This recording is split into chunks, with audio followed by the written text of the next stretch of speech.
अगर आपका बजट 5 लाख रुपए तक है तो आप कार खरीदने का सपना छोड़ दीजिए। मैं ऐसा इसलिए बोल रहा हूं क्योंकि 5 लाख रुपए तक की कीमत में अब कोई भी कार भारतीय बाजार में अवेलेबल नहीं है। जो आपको नजर आ रहा है एक शोरूम कीमत कुछ कारों पर, तो आपको बता दूं, वो भी आपको जब ऑन रोड पड़ेगी कीमत ना, तो 5 लाख को पार कर जाएगी और वो वेरिएंट आपके मतलब का भी नहीं होगा। तो ऐसा क्यों हुआ है? और अब अगर आप कार खरीदने का सोच रहे हैं तो आपका बजट कितना होना चाहिए और किस सेगमेंट में अब आपको उतरना चाहिए अगर आप अपनी पहली कार का सपना सच करना चाहते हैं।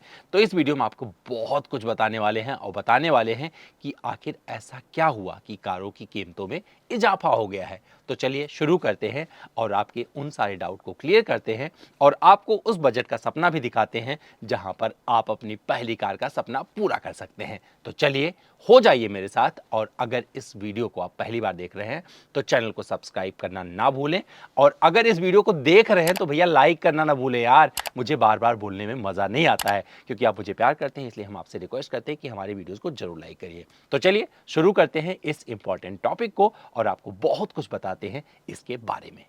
तो भैया क्या करिए, अपना मोबाइल उठाइए और उस पर टाइप कर दीजिए गूगल बाबा पे टॉप 5 कार अंडर 5 लाख। तो जो आपको रिजल्ट मिलेगा तो 6 गाड़ियों का रिजल्ट मिलेगा, सिर्फ 5 गाड़ियों का नहीं, 6 गाड़ियों का रिजल्ट मिलेगा। तो अब आपको बता देता हूं, हमने भी अपने मोबाइल पर टाइप कर दिया है। तो जो गाड़ियां आई हैं उनकी लिस्ट जानकर आपको अच्छा लगेगा। एक वक्त था जब ऑल्टो 800 आ जाती थी 2,97,000 रुपये के आसपास कीमत शुरू होती थी। सेंट्रो मिल जाती थी 3,75,000 रुपये तक में लोगों ने खरीदा हुआ है। अब यहीं पर कमेंट करके बताइए कि आपने अपनी पहली गाड़ी कितने में खरीदी थी, क्योंकि इससे और ज्यादा आप जुड़ पाएंगे हमारे इस वीडियो से। एक ऐसा प्रोडक्ट जिसने कई सालों तक नंबर 1 कार होने का तमगा अपने सर से नहीं जाने दिया, ऑल्टो। और ऑल्टो K10 को लोगों ने काफी पसंद किया है और ऑल्टो K10 अभी भी बिक रही है। तो कितनी कीमत है? 4,09,000 रुपए से। लेकिन ये कीमत एक शोरूम कीमत है। जब आप इस गाड़ी को खरीदोगे तो 100% मानकर चलिए कि 5 लाख पार कर गए। तो एक चीज तो क्लियर हो जाता है, जो देश की सबसे सस्ती कार है ये भी आपको 5 लाख के अंदर नहीं मिलने वाली है। अब दूसरी गाड़ी कौन सी होती है? मारुति सुजुकी की एस्प्रेसो, बोलते हैं देश की सबसे छोटी SUV। 4,26,000 एक शोरूम कीमत। और ये भी जब ऑन रोड आप ढूंढोगे, इसे कैलकुलेट करोगे तो RTO वगैरह मिला के सब कुछ ये गाड़ी पार कर जाएगी 5 लाख रुपए। तो दूसरी गाड़ी ये हो गई। और सारी गाड़ियां जो सबसे सस्ती तमगा जो हासिल है वो है मारुति की गाड़ियों को। लेकिन एक बीच में रेनो की क्विड आ जाती है जिसकी कीमत है 4,70,000 रुपए। और आपको बता दूं ये भी 5 लाख को पार कर जाएगी जब आप ऑन रोड के कैलकुलेशन को करेंगे। एक वक्त ऐसा आया था जब कुछ महीनों तक क्विड टॉप 10 गाड़ियों की श्रेणी में आ गई थी, लेकिन धीरे धीरे लोगों ने इसे भुला दिया। इस पर चर्चा करेंगे बाद में। एक और गाड़ी आती है जो 5 लाख के टैग के साथ, मतलब एग्जैक्ट 5 लाख एक शोरूम कीमत है, वो है टाटा की टियागो। और टियागो EV में भी आती है। तो टियागो के साथ बहुत सारी चीज़ें जुड़ी है। टियागो थोड़े बड़े नंबर अभी कर रही है, लेकिन उतना नंबर नहीं है टाटा की इस गाड़ी के पास जिससे बोला जाए कि भैया टॉप 10 की श्रेणी में आ जाएगी। लेकिन ये गाड़ी है तो यहाँ भी वो स्कोप खत्म हो जाता है कि आपको 5 लाख के नीचे ये मिलेगी। और कौन सी गाड़ी है? Maruti Suzuki Celerio. ये भी आपको 5,64,000 रुपये, मतलब ये तो अपने आप ही पार हो गई।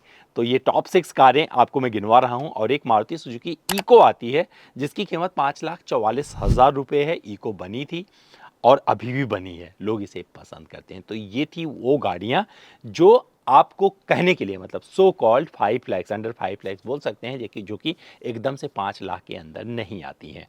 तो वक्त बीत चुका है सस्ती कारों का, जिसे आप बोलते थे 5 लाख का बजट बनाया चलो गाड़ी घर पे लेके आ जाएं। लेकिन ऐसा क्यों हुआ? तो उस पर 2-4 पॉइंट हैं, उसकी चर्चा की जाएगी। और अब किन गाड़ियों को लोग ज़्यादा पसंद कर रहे हैं तो हम आपको दिखाएंगे। टॉप 10 में जो नंबर 1 पर गाड़ी बैठी है उसकी चर्चा की जाएगी। और वजहें कौन सी रही हैं जिसकी वजह से इन गाड़ियों की कीमत इतनी ज़्यादा बढ़ गई है। और अब क्या वो वक्त आ गया है जहां पर लोग इन छोटी गाड़ियों को भुला देंगे।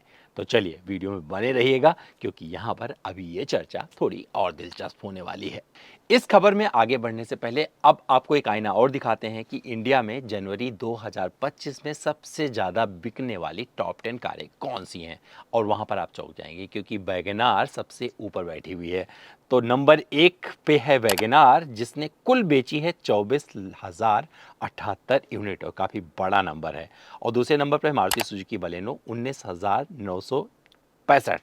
Hyundai क्रेटा तीसरे नंबर पर आ गई है। Hyundai Creta mid size SUV segment में तेजी के साथ बढ़ी थी ये गाड़ी, और पिछले 10 सालों से ये अभी भी टॉप 10 में बनी हुई है। मतलब कभी एक आध ऐसा मौका आया होगा जब ये बाहर हुई होगी, नहीं तो ये अपने अच्छे नंबर करते ही जा रही है। 15,000 प्लस का नंबर इसका मिलता ही मिलता है अगर टॉप 10 गाड़ियों की श्रेणी में इसको देखेंगे तो। मारुति सुजुकी स्विफ्ट 17,081, टाटा पंच 16,231। टाटा की ये गाड़ी काफ़ी वक्त से टॉप 10 सेलिंग कारों में अपनी जगह बरकरार रखे हुए है। Maruti Suzuki grand Vitara 15,784, Mahindra Scorpio 15,442, Tata Nexon 15,397 और मारुति सुजुकी डिज़ायर 15,383 यूनिट। और डिज़ायर फिर सरप्राइज दे सकती है क्योंकि ये देश की सबसे सेफेस्ट कार है और कुछ वक्त ऐसा रहा है जब नंबर 1 की श्रेणी में ये रही है। साथ में मारुति सुजुकी फ्रॉन्क्स 10वें नंबर पर 15,192 यूनिट के साथ बनी हुई है। अब अगर यहाँ पर देखेंगे तो लोगों को जो गाड़ियाँ पसंद आ रही हैं वो आ रही हैं थोड़ी सी ऊंची गाड़ियाँ। अब उन्हें जो जिसे आप बोलते हैं हैचबैक, तो हैचबैक में ज़्यादा इंटरेस्ट नहीं है। बलेनो और फ्रॉन्क्स, मतलब बलेनो को हॉट हैचबैक बोला जाता है, बट कैसे बलेनो बनी हुई है श्रेणी में नहीं पता क्योंकि अभी भी लोगों का बलेनो में इंटरेस्ट है। लेकिन फ्रॉन्क्स ने उसके नंबर को काफ़ी हद तक खाया है और फ्रॉन्क्स को कंपनी एसयूवी बोलती है, जहाँ पर थोड़ा आपको एसयूवी वाला इंस्टेंस मिलता है। यहाँ पर सब 4 मीटर सेगमेंट में जो एसयूवीज ग्रो हुई हैं, पंच अपनी जगह बरकरार रखी हुई है, लेकिन इस सेगमेंट में बहुत सारी गाड़ियाँ और मिलती हैं जो लोगों के इंटरेस्ट एरिया में आती हैं। और जिस तरीके से मिड साइज एसयूवी सेगमेंट दिख रहा है, वहाँ पर क्रेटा ने अपनी जो जगह बरकरार रखी हुई है, उसकी वजह भी आप समझ सकते हैं।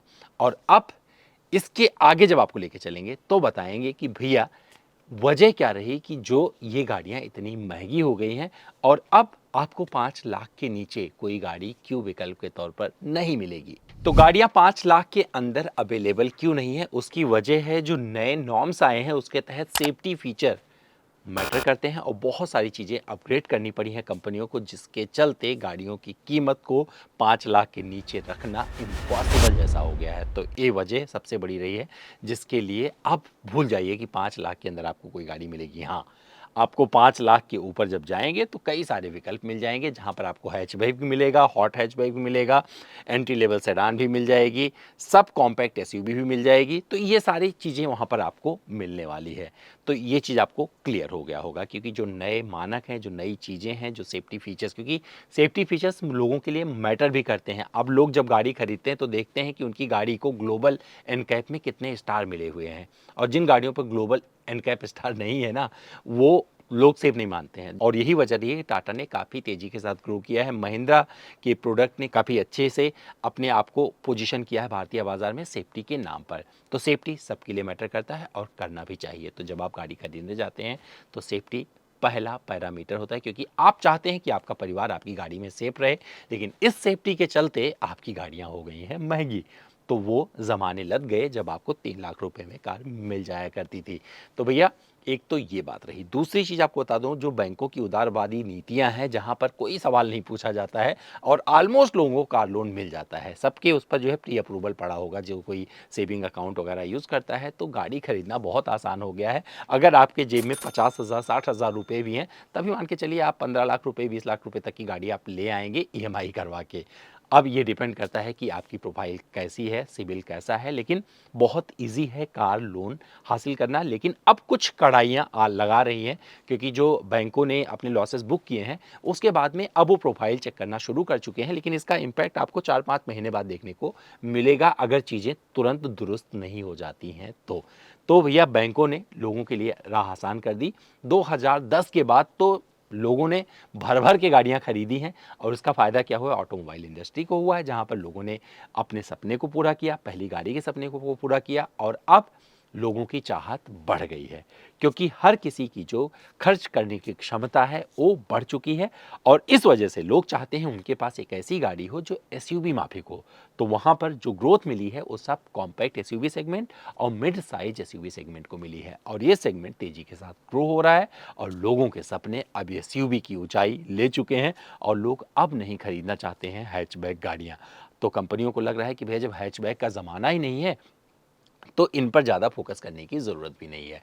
तो देखते जाइए, आने वाले वक्त में हो सकता है जो एंट्री लेवल सेडान है, हॉट हैचबैक है या हैचबैक है, ये अस्तित्व से बाहर हो जाएं। तो हमारा ये वीडियो कैसा लगा कमेंट करके ज़रूर बताइएगा। साथ में आपसे सवाल कर रहा हूँ दोबारा से यहाँ पे कि आपने पहली गाड़ी कौन सी खरीदी थी और उसके लिए आपने क्या कीमत चुकाई थी। और क्या आपको लगता है कि जो मैंने बताए हैं पॉइंट ये सही हैं? क्योंकि मैं चाह रहा हूं आपकी भी प्रतिक्रिया हमारे वीडियो पर कमेंट के माध्यम से आती रहे। और जब आप हमारे इस वीडियो को अब देख ही चुके हैं तो लाइक का बटन जरूर दबा दीजिएगा और अपने दोस्तों से भी इस वीडियो को जरूर साझा करिएगा। चलिए फिर मिलते हैं किसी और वीडियो में।